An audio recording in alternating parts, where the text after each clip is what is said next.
Good morning, Assembly. Thank you for your really insightful presentation. My name is Akanksha Bathurapai. I'm from Sinoda Shipping Agency, and I'm also part of the council at the Singapore Shipping Association.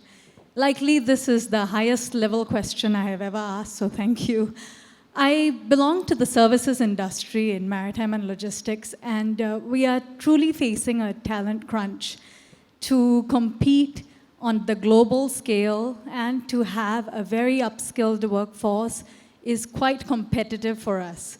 Considering the industry is also highly fragmented, the profit levels are also very not increasing in line with some of the higher digitized industries as well, like generative AI.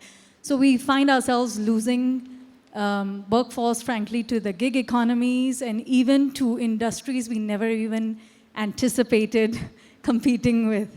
So would you have any suggestions for our sectors or even for players in our sector?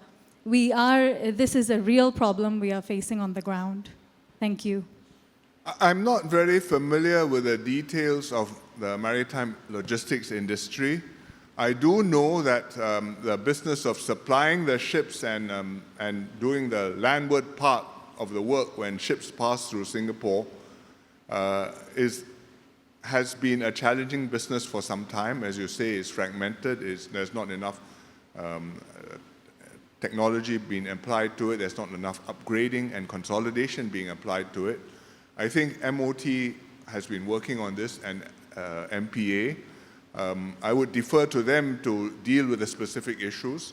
The general problem of talent in Singapore, I think, is one which many industries are facing, and we are conscious of, and we are trying to make a framework which will enable us to make the most of the people we have in Singapore, to train them to be up to scratch and invest in them and to do these jobs.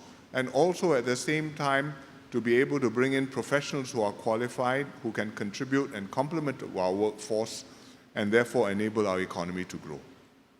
I'm sorry, I don't have more specific details, but the problems, I think MPA and MOT know about that, and we are working on that.